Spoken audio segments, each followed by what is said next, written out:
All right, I know it's the end of the day, and you got to be tired. All right, you get like congratulations on sucking it up and doing it. And how many people have like snuck over and gone to the science museum instead of every time I go out there, there's some small child having fun on something I want to play on. My talk exactly fits in this time slot, so I kind of got to get going. But there's a couple things I want to do before I get started. One is that I want to thank the sponsors. Like, they pay the bills. Yeah, let's do that. You know, there's a thing that, like, we can communicate and hang out online, but it's really different to be here together. And I want you to really appreciate what it means to all be in a room together and meet each other and look at each other's faces, and they paid to make that happen. So good on them. The other thing is, I'm so grateful to the organizers. Like, for those of you, like, I do not have the event organization gene, which means that if it were up to me, we would never get to do this. And I live a life now where I go to conferences fairly regularly, so I get to see not only how much they matter to us as a community, but how much work it takes to get one done. And so if you haven't yet stopped someone who seems like an organizer and shaken their hand and thank them, you should do that before you go. Like, you want them to want to do this again next year, right? Right? So go tell them. Tell them how much you appreciate the work they've done. All right. Let's do one more thing. Oh, gosh. It's really bad when I do this because sometimes it's hard to get you back. Look around you. Have you met the people that you're sitting near? All right. So I'm going to give you like 30 seconds. Introduce yourself to someone sitting near you that you haven't met yet. Do it. Go on. You should have done it sooner. Okay, can I ask, am I too loud? Okay, too much. So it's funny, you know, when you're up here, you can't really tell. Is that loud enough? Can everybody hear? Is that loud enough? Is that loud? Okay, that's too loud. So really right here. Is that true? A little bit more? Okay. So in the back, it's your job to tell me if I drift from this mean. All right. So just yell. Tell me louder or softer, and I'll do it. I really will. I'm so obedient that way. All right. So let's go. We're short on time. So, oh my gosh. Like, I am someone whose name you might know. For some of you, that's probably true. And it is so amazingly unlikely that that would ever have happened. I've been so incredibly lucky, and it makes me wonder about you. I am so not, oh, there we go. Here, wait, let's do that again. You know, the clicker, someday I'll get a whole slideshow without screwing up the clicking. I already, this one is not going to be that one, is it? Because I just did it. So are you lucky? What do you think? Fortune smiling on you? Yeah, I see heads nodding. That's good. Or, you know, because some people, when I ask that question, they're like, no, I have a black cloud of evil, bad luck following me around, which is true sometimes. So if you're one of those people, if you're one of the people that feels unlucky, I have good news for you. This guy, whose name is Richard Wiseman, he's a psychologist at a university in the UK. He did research on luck. He did a 10-year study, and his results are written up in this paper. All this stuff's going to be in the references later. So he wrote a paper called The Luck Factor, and he discovered that there are 4 principles that lucky people use to generate their own good fortune, right? Which means that luck can be hacked. This is the first principle, pay attention, right? What he did was he took a bunch of people and he had them self-select themselves into groups that consider themselves lucky or unlucky. And he interviewed them, he did personality profiles, and he tried to figure out what was different about the people who were lucky versus the people who are unlucky. All right? And so these are 4 characteristics of lucky people. First, they pay attention, which means that they're not focused inward, they're focused externally. There's a famous part of his study, you might have heard of it. There was a place, he gave people a task of looking through a newspaper and counting photos of a certain thing. And so he told people, here's a newspaper, go flip through it as fast as you can and count the number of times you see a picture of thing X. And on the second page it said, stop counting, there are 43. But what happened was the lucky people were actually looking around and they would notice that and quit counting. The unlucky people could not see it because they were so tunnel vision concentrating on trying to find the photos that did thing, the photos of the thing. So the first thing is pay attention. The second notion is to be open. It turns out that lucky people, one of the things that makes them lucky is they listen to their intuition. So they have some sense of what might be true in the world, and they're kind of willing to go with the flow. So openness, paying attention and being open. This one is a little counterintuitive. Lucky people, it turns out, they just expect to be lucky. It's almost like they're practicing luck. They create little self-fulfilling luck prophecies that then become true. And finally, the last one is, you have to interpret, the lucky people interpret the things that happen to them as if it was luck, right? There's this thing called counterfactual reasoning where you make up little stories to explain reality. And one of the things that lucky people do is they interpret things as if they were positive. Like, I was in a bank that got robbed. I could say, oh my God, I was in a bank that got robbed. What bad luck. Nobody, of course, me. It had to be me. Or you could say, I was somewhere where there was a robbery, and not only was it a tremendously interesting experience, but nobody got hurt, right? It's a matter of the way you look at it. I first heard, so here's the list. I first heard about this research from a woman named Sarah May a number of years ago, who gave a conference talk on it, and right after I heard it there, I went to Spain and took a bike trip. And it was a self-supported bike trip, and we got maps and directions from someone who probably should not have been in that business. And so what that meant was we got lost every day.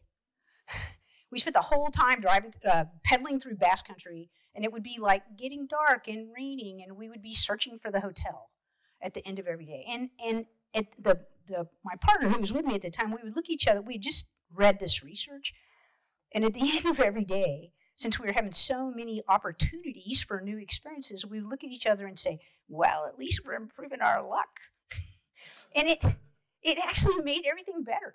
Like, we could, the times of day when we might have otherwise been having a fight and being grumpy, we were laughing like hyenas because we felt like our luck was being improved. And so, taken together, this list of things suggests that you can make your own luck.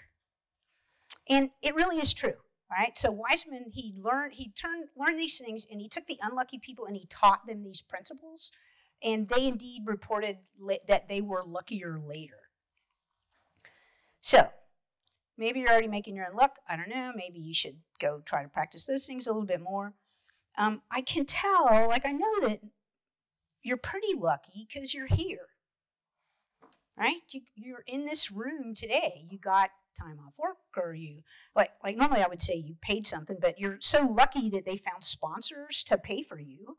And that's super lucky, right? You live in a town where there is a conference. You live in a place where you can have a job like this. As a group, programmers, we're just amazingly lucky. And I have some data about this. This is a 2017 data set from the U.S. Bureau of Labor and Statistics. And I said programmer-ish jobs here because it is really hard to get a list, the way they categorize jobs, of everything that would be a programming job.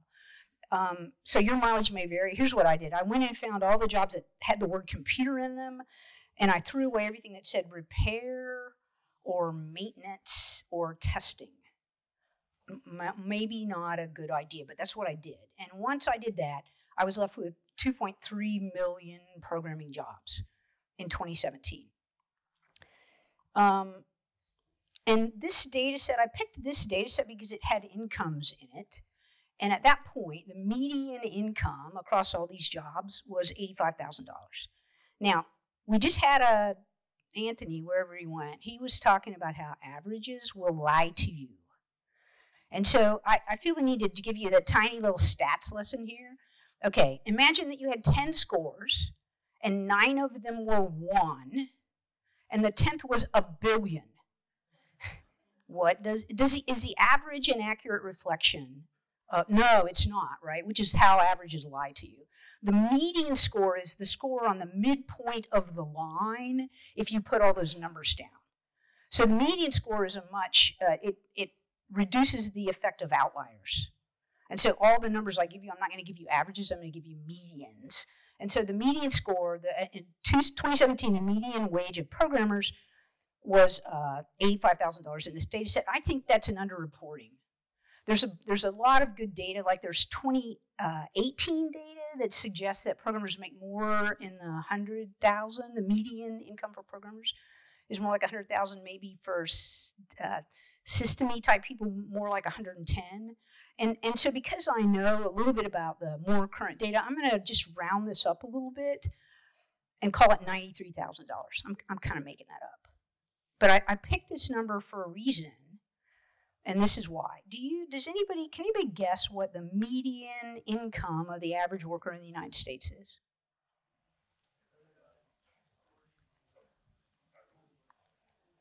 All right. So you are probably either already making or gonna make 3 times as much money as the average worker in the United States. Now, because I have this data set, I can break this up by gender.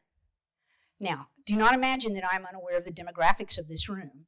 Don't be nervous.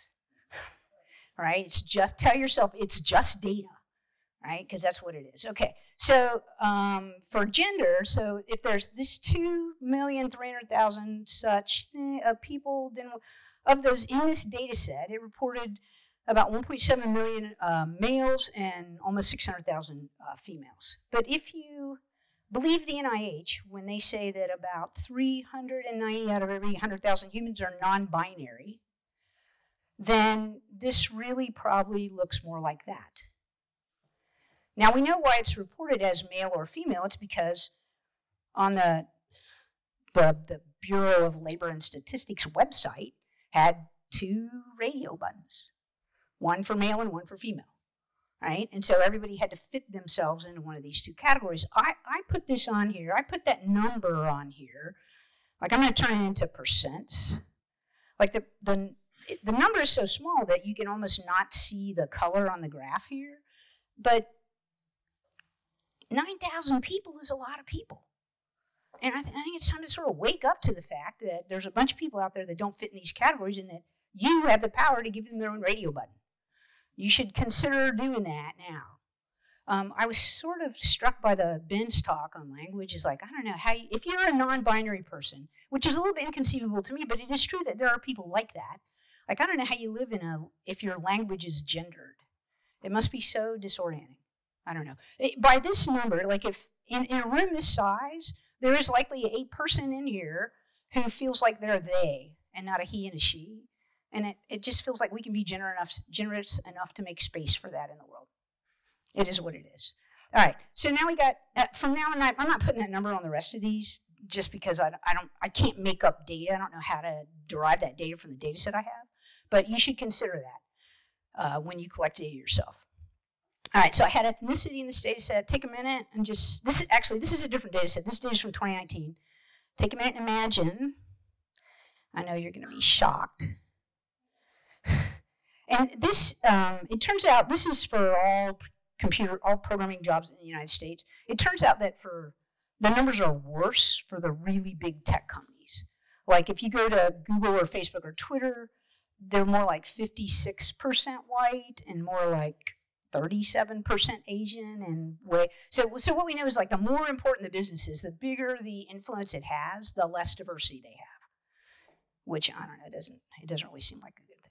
So now let's look at income. Now I'm back in that 2017 data set. So remember the median was 85, but because men get paid more than women. So the median for males is that. For women is that. It turns out that's not really bad. That's like 90%, which is pretty good relative to the rest of the world.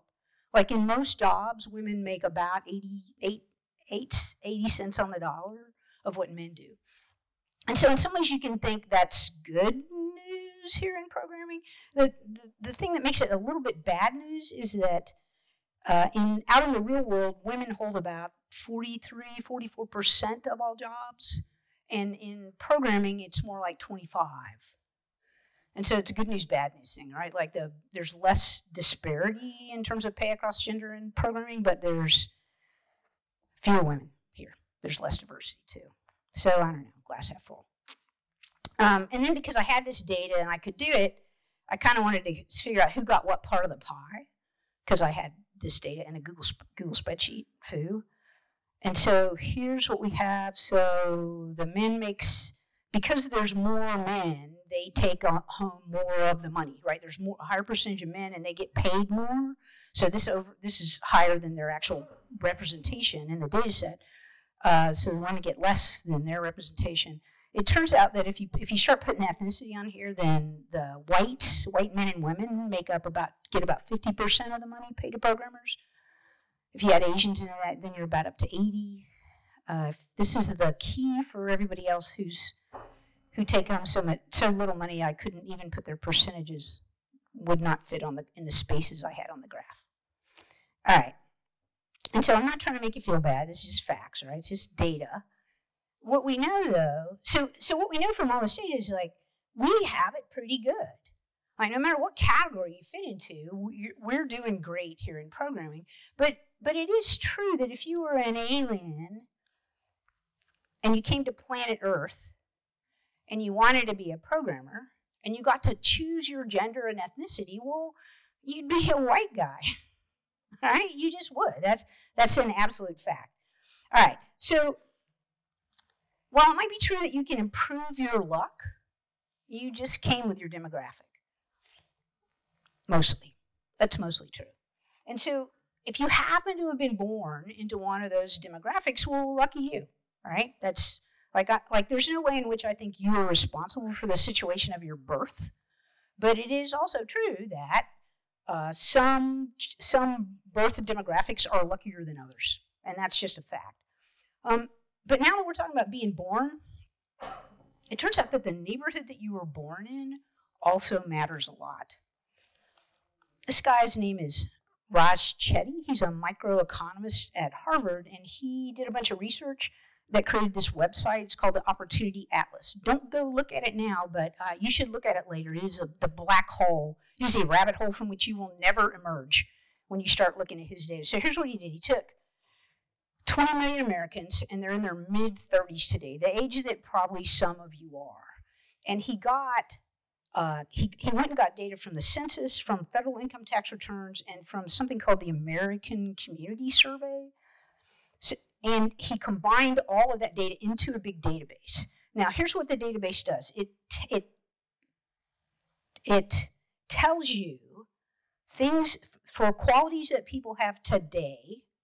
It tracks them back to where you were born, and such that you can do some predictions. You can figure out the influence of the conditions of your birth and your neighborhood, how that mattered later in life. All right.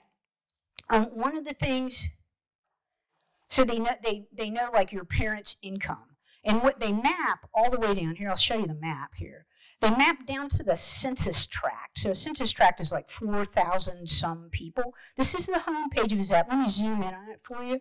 So this is just what you see if you go right the very first time you go to that thing, to the website. This shows current household income for all genders in any race who grew up in families of any income, who were born in these census tracts for families that had any income. So it's telling you how people are doing today who were born in these places. The colors, the warm colors represent less money. That number is less than $25,000. The blue colors, the cooler colors represent more money. So now I'm going to zoom back out again and let you look at the whole map. So you can draw some conclusions just from looking at this. Like the South, as always, takes it on the chin. Here's Birmingham. You can see that up in the middle of the country, the outcomes for kids seem to be better, all that blue, except for these places in South Dakota. Can anybody guess what that is? Yeah, they're Indian reservations. I don't know. I feel condemned already, right? I'm going to zoom in. Like this is The census tract is often a much smaller thing, and this is the combined tracts. I'm going to zoom into LA here. This is, sorry, here I did an extra click. Let me see if I can go back. So this is household income, current household income for children born to low-income parents in these places. And you can see that there's a big disparity here. And you get this, you start getting a sense here of how close the census tracts are in a place as densely populated as LA. What you can find, so now we're looking at incarceration rates. There's a whole bunch of very interesting data here. So this is the incarceration rate for black male children born to low-income parents. This is, that's Watts right there. That's one census tract. Here's Compton right there. I'm going to zoom in just a little bit more. Notice they're really different colors. The incarceration rate for black males born to low-income parents is 44% for kids born in Watts, and it's 6.2% for kids born in Compton. These neighborhoods are demographically almost identical. They're 2.5 miles apart in Los Angeles, and yet the outcomes for children are really, really different. And because so many other factors are the same, you have to think that it is not a quality of those boys.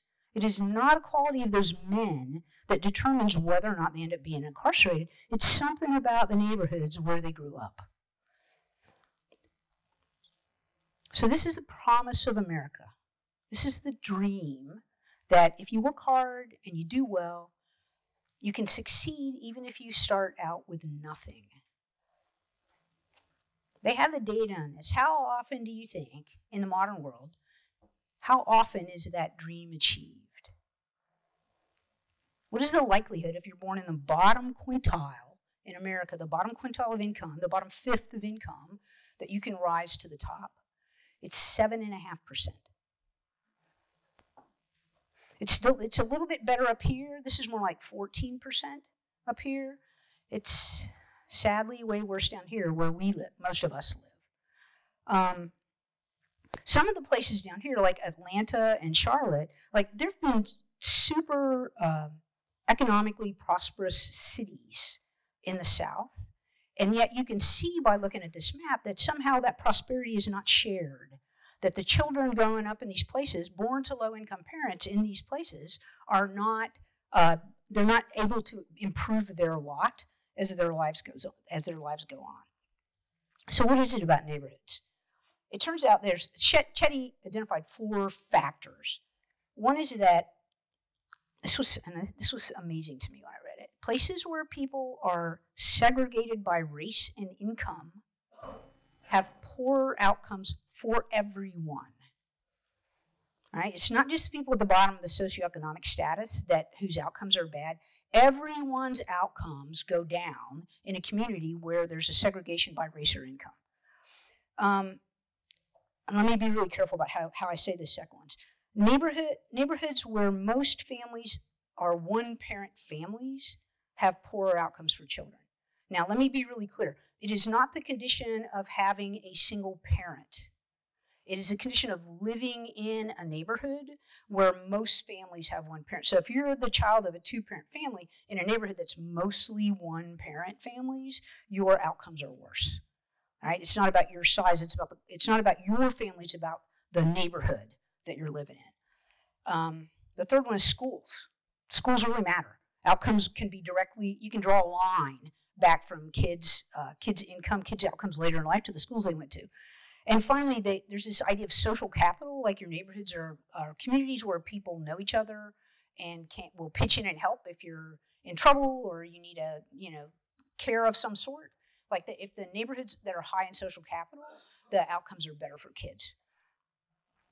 And so here's what Chetty did. They put a number on what it would mean.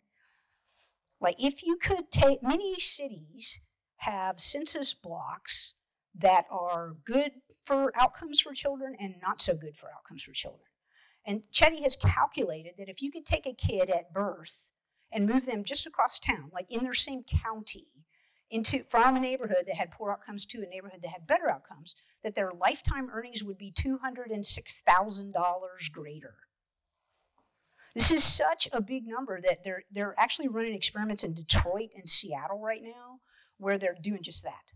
They're trying to break down the barriers that keep people from moving out of neighborhoods, many of which mostly boil down to no one will rent to you in those other neighborhoods if you've come from a low-income neighborhood, especially if you've ever been evicted. And so they're working on that. They're spending tax dollars for advocates to help people move because they think that's an investment that will pay off in terms of the increasing the ability of those people to make higher income and pay more taxes later. And so the data, it remains to be seen how those experiments will turn out, but it's a super interesting idea, and people are doing practical things on the ground with the Chetty data. So neighborhoods matter, but it's also true that they don't matter in the same way for everyone. If you compare black and white boys who are growing up on the same block, both from two-parent families that are earning about the same amount of income, the black men have a much lower chance of upward mobility than the white men. And it's also true, it's a double whammy. If you're a black man and your parents are high income, your chance of falling back down the income ladder is much higher too. And I have a direct quote from Chetty. He says, if you think about upward mobility as climbing an income ladder for white men, it's more like being on a treadmill for black men. So the neighborhood you grow up in has a lot to do with your ability to be more successful than your parents. But even so, race and gender really matter. You can't take that out of the equation.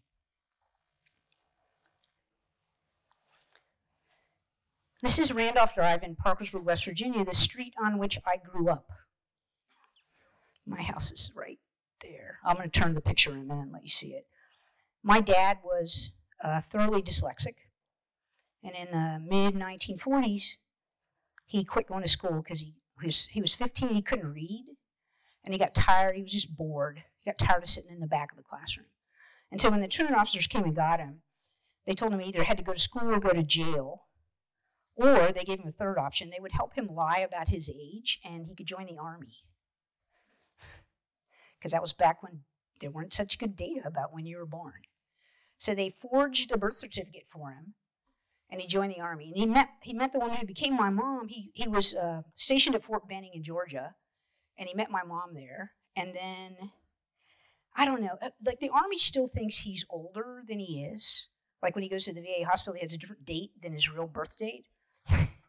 But they knew, the people, like his sergeant and his like the other people that were with him at boot camp knew that he was underage. But apparently he was kind of a smartass. Like they tried to protect him for a while, but he somehow made somebody mad. And so they said, okay, that's it. You're going to Korea. And so he was fighting in Korea when he was 15 years old. I know, it's amazing. This is it's hard to believe this story ends well. Right? And so he got discharged, came back, married my mom, and they returned to Parkersburg, his hometown. There he drove a bread truck for a while, and he got a GED. And then he became an apprentice mechanic at the local newspaper. He was making 75 cents an hour, which is not as bad as it sounds, right? So that's about $130 a month. So he was an apprentice, and the GI Bill paid another $140. So he was making $270 a month back in the day, whenever this was. When he finally finished his apprenticeship program and took a real job, his pay raise was only actually $10 a month, because of the full-time wage for a real pressman mechanic at the news press in Parkersburg was $280. So the government was deeply invested in people getting education and jobs that work, such that they would pay you to learn a trade. Just remember that for later when we get back to education in this talk. So he joined the union, because there were unions then. He joined the union at the newspaper, and they bought this house. His initial mortgage rate was 8%, but after he became a full-time employee at the newspaper, in just a few years, he took advantage of a workplace program where they bought your home mortgage and lent the money back to you at half the rate, just because they wanted to be good citizens. It was back in a time when they weren't trying to squeeze every dime out of every business for the stockholders. They believed that they were there to support the community. And so at that point in time, his mortgage rate went from 8% to 4%. And it wasn't long before they paid off this house. So I spent the first 17 years of my life in this house on this street in Parkersburg. Here's a Chetty map of that area. That house is right here. I don't know what this blue thing happened since I lived there. I promise you that. Like whatever's there wasn't there when I was a kid. This orange color, this color that we're in is about $40,000 a year. And this is the household income, the current household income for female children of parents of any income, right? And so what we know is that I'm doing a lot better than making $40,000 a year. I am way luckier than most of the people that I grew up with and went to school with. And it is true, I've worked really hard. I expect that you are working hard. Like I know that I've done well, and I believe that I should get some credit for my success, but it feels like my efforts and my natural good nature just aren't enough to explain it. Like, how could it be? What is it that made such a difference in how my life turned out and the life of all my peers from Parkersburg? My parents, relative to their parents, are way more successful. And their gradual movement up the income ladder started with buying that first house. And in the U.S., the history of housing in the United States explains a lot about who gets to be lucky. It can be the difference between getting wealthy and being stuck in poverty. It turns out like and that is a kind of wealth that can be passed down through generations. Like my parents had a tiny house and they got a bigger house and they got a bigger house, and I started out with little houses and I eventually got bigger houses, and eventually, if you do that, it turns into real money. But you have to be able to buy that first house. And there's a huge gap in America between who gets to own a home. This is 2016 data. Again, if you're an alien, you want to be white. That's absolutely true. And this gap, what you see on this chart right here, has historical roots. In 1865, at the end of the Civil War, probably in areas right around here, what happened was the whole 40 acres and a mule thing. All right, the slaves were freed, the plantations got broken up, and the people who were formerly slaves got given plots of land. And that was under Lincoln. And then Lincoln got shot, and a new guy, Johnson, came in, became president, and he took it all back. Now, in these days where there's impeachment is in the news every day, there are 4 presidents who've been impeached in the history of America. All right, Trump now, and before him, Clinton, and before him, Nixon, and before him, who? Johnson. And it was over this. Like, it's more topical than you might think.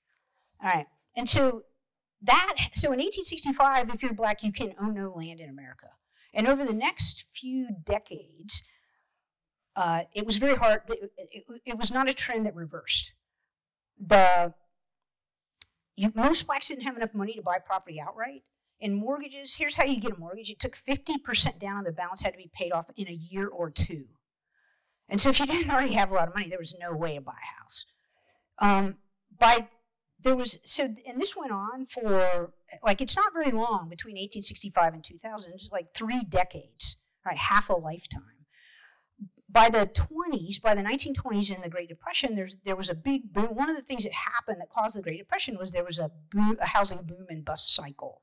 And so when we're deep in the Depression, in the 20s in America, not even a lifetime from the end of the Civil War, the realtors in America decided that the government ought to get into the home ownership business and start lending money because they wanted to stimulate the housing market. They thought, so here the arguments they made was that if the government would subsidize mortgages, they could operate at scale and it would drive down the costs of home ownership, and then people could start accumulating wealth. And the government, one of the ways they did that is they could provide mortgages for lower down payments for longer terms and provide insurance so the lenders wouldn't get screwed if somebody defaulted on this apparently more risky mortgage. Unfortunately, these federal programs where the government, us, we, right, did this, where we're giving people money to buy houses and we're insuring those mortgages against default. There were three principles that underlaid, three things underlying this issue. There were three thoughts they had. They assumed that people could be divided by race. They assumed that only white communities would hold value. And therefore, they thought that segregation by race was necessary in order for to protect white property values and have people not be defaulting on those loans. And so this is a time when it has become cheaper in America to own than to rent. And so the government, this is a document, I'm going to zoom in a minute. This is a document from the Federal Homeowners Loan Corporation. And what they're trying to do, this is from 1937, what they're trying to do is figure out where it's safe to lend people money. And so what they do is they go around towns in America. This happens to be the town I live in right now. This is Durham, North Carolina. And they grade neighborhoods. The greens are A, they're first. The yellows and the blue, so B is blue, yellow, B is blue, C is yellow. So these are where you live if you're Jewish. I gave this talk at RubyConf, and someone came up to me and told me about a neighborhood their parents had tried to move into in Durham where they were not allowed to buy a house because they were Jewish, like 30 years ago, right? And so it all starts here, right? So whites live in the greens. The B and C are where you can live if you're Jewish. If you're any neighborhood that has blacks in it is called D, 4th grade. That's, I can give you. So this is what they say about, so neighborhoods that are blue, yellow, or risky, neighborhoods that have blacks in them are graded D, no matter what economic status people had. Like, you could be as rich as you wanted, but if you're black, you're a D. And their neighborhoods are considered, these are direct quotes, worthless or likely to decline in value, and no loans could be made either for purchasing or upgrading. Right? And so what they would do, the lenders would get these maps from the HLSC, and they would outline the areas that are marked in red on these maps. The lenders would go on their own maps, and they would take red pen, and they would draw around those neighborhoods. And that's where the term redlining came from. The grading got done. Here's a document. These archives have terrifying data in them. So this is A2.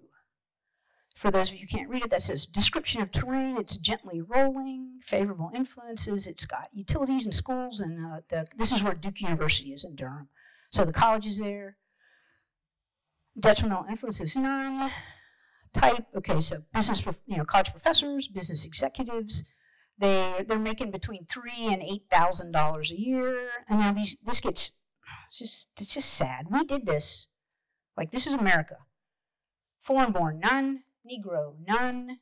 Infiltration of, what does that mean? I don't know, none. No relief families. Houses are in good repair. 90% of the homes are owned. There's plenty of mortgage money. Ample money for purchase and building. Leon W. Powell, May 21st, 1937. Now, I know for some of you, I know that 1937 might seem like a long time ago. My father was born in 1932, and I talked to him on the phone on Tuesday. For someone who was born in 1932, one lifetime before that puts you in 1865. This was yesterday. It just happened. Let's look at D6. Rolling, it's got city conveniences. Of course, it's next to the railroad tracks. Laborers, it's got no foreign-born. Yes, Negro, of course, if there are Negroes in a place, you got to have the percent. 90%. Oh, okay. Negro population slowly increasing. That's what infiltration means. That's how you get like, who infiltrates you? It's like the enemies, right? You don't get infiltrated by friends. Many release families, some are fair, some are poor. 15% of the people who live here own their own homes, and there is no mortgage money. All right? The FHA and the VA adopted these rules because what they were afraid of, like at that point in time, so segregation, there was already segregation in America, but it got way worse after this happened. Because what it meant was that if you lived in a neighborhood, one black family moving into a neighborhood could get you downgraded, which meant that everybody was afraid the property values were going to fall. And so it became really important. It is now cheaper to own than to rent in America. But if you want to, you can only get money to buy if you're white, and you have to rent if you're not white, because you can't live in those neighborhoods. And the segregation, we've doubled down on the things in the system that cause us to segregate are now institutionalized.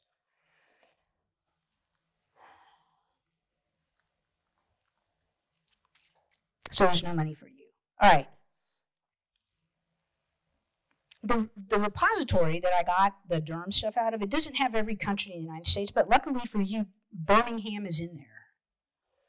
And so if you want to look at the data and how the grading forms, those forms I showed you for Durham, and the maps are there, like the thing I noticed when I pulled this map up this week was, wow, there's a lot of red. All right, and I'm going to show you I'm going to toggle back to Durham now and show you the rest of the data. What we know is that stuff that happened in 1937 affects everything about how cities are constructed today. So that's the grading laid over Google Maps in Durham. Let's look at, this is the Chetty map of Durham. It doesn't, in many places they exactly match. Here they don't, because two things happened in Durham, and I don't know the history of Birmingham well enough to know. Like, in 1960, there was a big urban renewal project in Durham, and there was a place like the Wall Street of the South, the Black Wall Street of the South was in Durham, North Carolina, and they raised it and put a highway through it. And so there was a place where there was a thriving neighborhood that gave folks a lot of economic opportunity, and that neighborhood got mowed down. And I drive on that highway every day. I had no idea until I put this talk together. And now I don't know what to do because I don't really want to go around, but I feel bad every time I drive on 147 by the ballpark. So that was one thing. Urban renewal changed is an additional influence on top of the 1937 gradings. The other one is that in the 1970s, finally under court order, Durham desegregated its school system. And all the white people who lived in town did not want their kids to go into school with black kids. And so what they did was they cleverly got around segregation, the desegregation orders, by making a separate school system for the city and the county.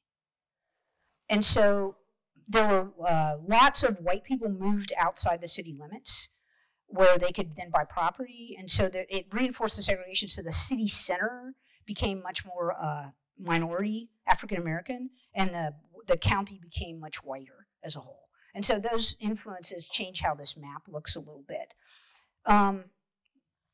But despite that, despite those changes, we can look at income and who lives where right now and compare it to those gradings from 1939. For example, things that were graded A in 1937, 85% of the people living in a zone now that was graded A in 1937 are in the middle to upper income levels.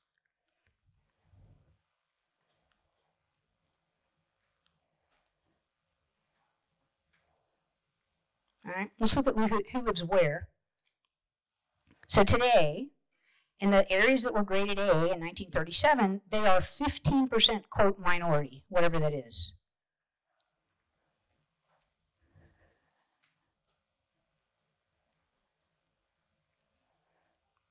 Like, what happened then, it's like today's destiny.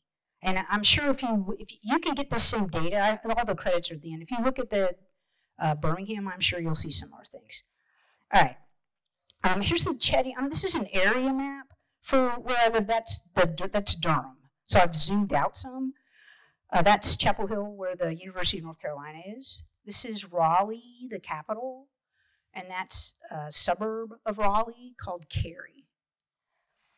I currently live, right there, where the aliens would choose.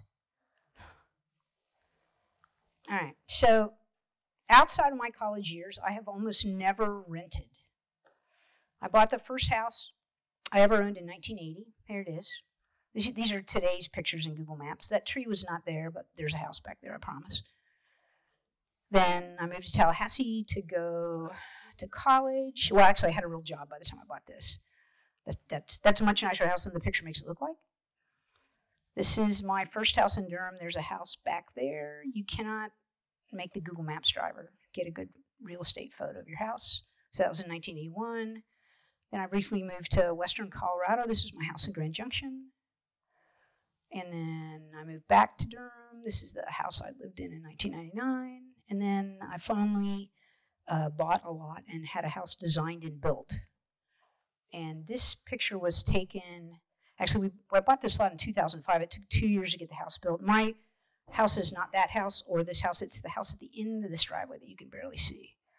And so it's back there. That's it. You can see, okay, it's in a co-housing neighborhood. You can see the hot water solar panels on the roof. We actually, like I said, moved in 2007. You can see that there's not even a bush here. I was threatened. My partner, who's a little bit house proud, threatened me if I showed you these. So I took some. This is what it looks like from that, standing at that same point today. If I walk up the driveway a little bit, there's a little garden there, which I have nothing to do with because I'm not working in the garden. There's bees. I have nothing to do with the bees. This is on up toward the house. So this is a beautiful house. It's in a super safe neighborhood. It's passive solar. Actually, the photovoltaics just got hooked up last week, so now I'm not paying for electricity anymore. I have solar hot water, which means you can take the longest hot bath on any winter night that you want, guilt-free hot water from the sun. This is the west wall, so that south wall is total glass. It's super safe and really nice. And I'm so lucky to get to live there. And the reason I get to have it was because I had all those houses before. It was the equity that I earned in those other houses. And so if neighborhoods have a lot to do with outcomes, but you can't pick your neighborhood, and owning property is a path to wealth, but you can't buy a house, then you don't get this. And that sucks. And I kind of hate knowing all this. Like, I've been enormously successful, and I was really happy before I started making this talk. I was really happy that I could just think of myself as lucky. And it turns out that once I started looking at the source of my good fortune, it turned out that a scary proportion of my luck might have originated from biases in the system. It wasn't just that people could work equally as hard as I've worked and not accomplish nearly as much. Now, everything I've told you so far in this talk happened before I was born, and so I feel like I can tell you I can feel safe about saying it's not my fault. But I'm going to tell you a few more things that have happened in my lifetime. Like this. How is it that the top 1% of people in America now own more than the bottom 80? How is it that 400 people in America own more than the bottom 150 million?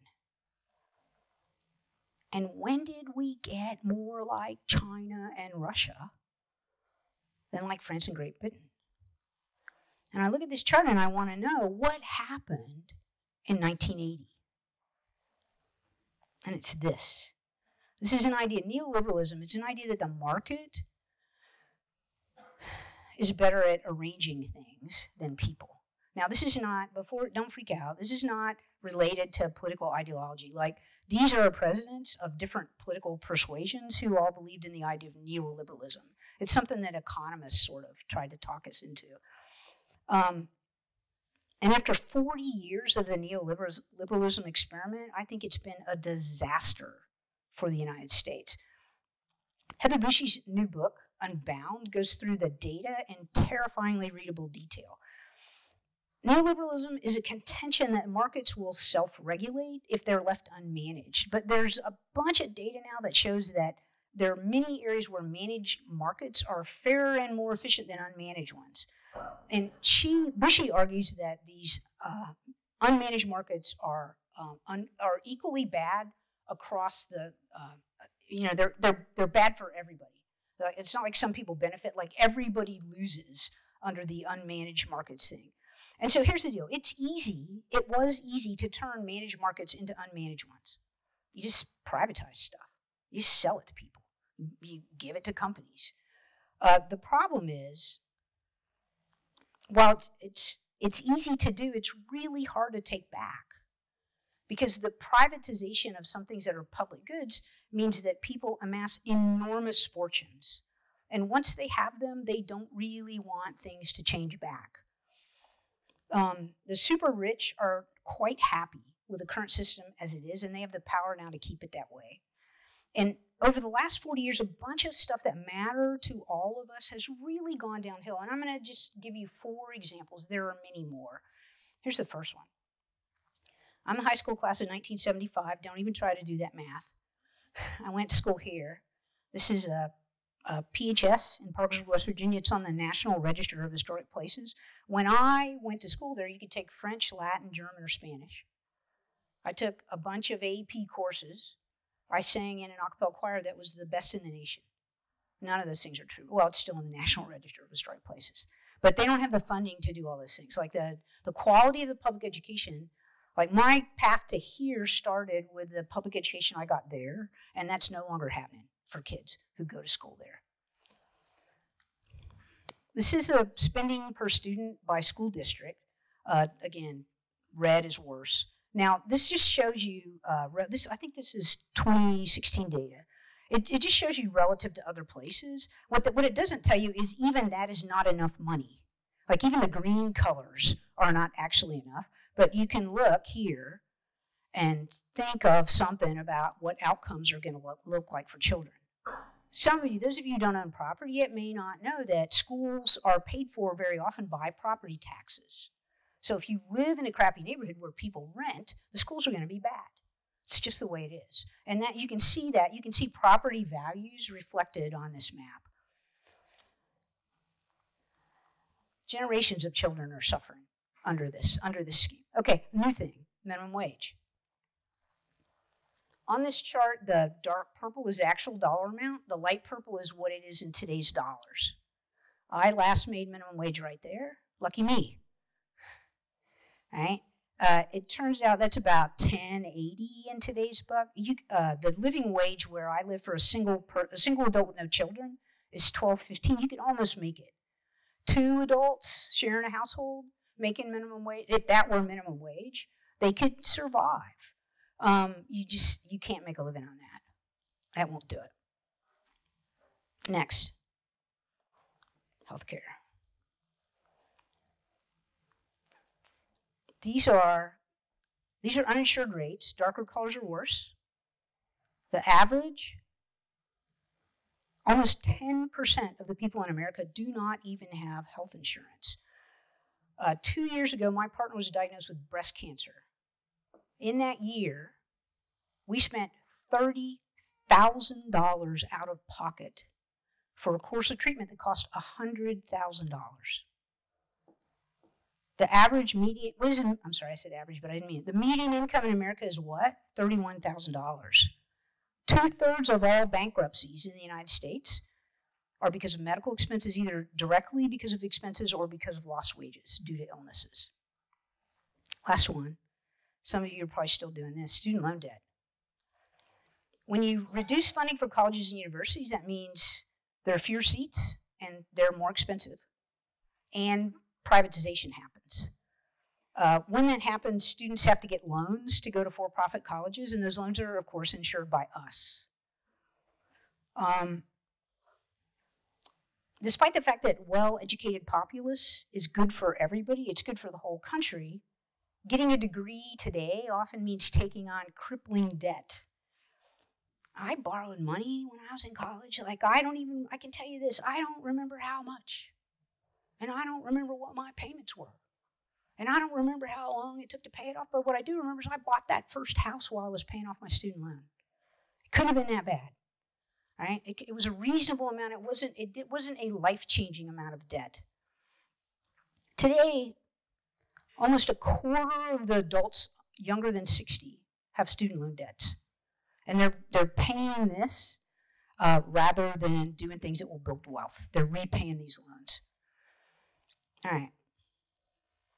So the history of housing in America makes it obvious that the American dream isn't for everyone, was never available to everyone. It wasn't. That's a myth. But what has happened in the last 40 years has made that dream be increasingly out of reach for anyone. And we've increasingly become a society of winners and losers, and winners, as Anand Giridharadas says, are taking all. And now we get to the point. Those winners he's talking about, many of them are in tech. It's us. Wealth has become so concentrated in the United States that the super rich have piles of money. And one of the psychological effects of having piles of something is you begin to believe you deserve it. You begin to believe that you're special and you have a right to it. And if you're super rich, you must also be super capable and super smart. And it becomes easy, perhaps even necessary, to believe that you deserve it. And you begin to discount the role played by luck and opportunity in your success. Folks in the top tier of wealth in the United States donate enormous sums of money to charitable organizations in an attempt to sort of salve the pain of the have-nots. But they generally do not use their power and influence to champion the kinds of change that would turn those have-nots into haves. Giridharadas suggests that we don't need the rich to fund special programs that give teachers extra pay. That instead we need the rich to fund programs that teach teachers how to organize. Public education funding is broken, and the people that know how to fix it are the people that do it. They're the people who are working in those schools. The super rich are fine with doing good, but they adamantly resist the idea that they should instead do less harm. We have the powerful fighting to change the world in ways that essentially keep it the same, or maybe even make it worse. Giridharadas asks two questions.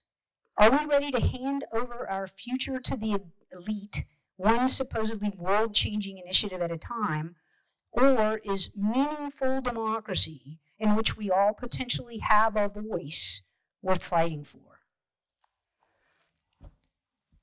All right, I'm almost done. And I suspect you're relieved. Like I really did, I promise. I just sat down to make a talk, a cheerful little talk about being lucky. And the problem is I started doing research, and look what I found, all right? And throughout this research, the whole time I was following the line from luck into neighborhoods, how neighborhoods determine outcome, and then how redlining chose neighborhoods, and to mortgages and home ownership and wealth and rental prices and evictions and all kinds of stuff I haven't even talked to you about. The whole time I was reading all this stuff, I kept hearing myself say, it's not my fault. I didn't do it. I'm a man of a certain age. The truth is, it means that in real life I'm someone to whom you could legitimately say, okay, brother.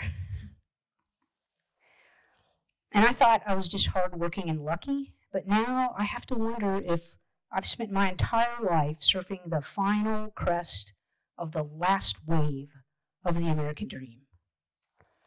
I didn't act to turn this into a place where a few people make piles of money if lots of folks get thrown into jail, get evicted from their homes, take on enormous loans to get useless educational credentials, go to crappy public schools, can't get a job that pays a decent wage, lose everything if they get sick, and live in a world that is simultaneously drowning and on fire. I didn't act to do it, but I stood by and let it happen. I feel the need to beg your most humble pardon for the world that we're leaving you. And even though it isn't your fault, I know you didn't make it, it's going to be on your head to fix it. So what should you do? All right, here it is. Pay attention to your complicity. It doesn't matter that you didn't do it. If you're benefiting from biases in the system, pay attention to that and acknowledge the truth of it. It is what it is. Take responsibility. Give back where you can. This means, like, I promise you, I up my charitable giving. I'm a big Habitat for Humanity fan, but I also found another place that does housing for the homeless folks, tries to get people off the street and into housing, and I actually up my giving by an order of magnitude, and you probably should too. Also do the best tech you can, all right, where it's possible, make good decisions there. All right, but those are things that you can do personally. I want you also to think bigger. We need solutions that are public, democratic, universal, and institutional. If you were born after 1980, you probably don't remember a time when government was well thought of. You spent your whole life listening to the neoliberals quote Ronald Reagan as saying, "The scariest sentence in the English language is, 'I'm from the government and I'm here to help you.'" I promise you the last 40 years have shown us that in truth there are far scarier things. In a democracy, you are the government. We need a tax code that fixes the wealth gap and saves the middle class. We need federal housing programs that give everyone a chance at home ownership. We need to forthrightly deal with our legacy as a slave nation and consider, I never thought I would say this, but I know too much now, we need to consider reparations. We need empowered workers that can bring balance to this low-road form of capitalism we follow here in the United States, and we need to stop climate change. You are the smartest and the brightest and the best. And you are also the luckiest and the most amply rewarded. I trust you more than anyone to transform the system into something that works for all of us. And it's not going to be easy. And it's not going to happen by itself. So you need to go get busy. Thank you.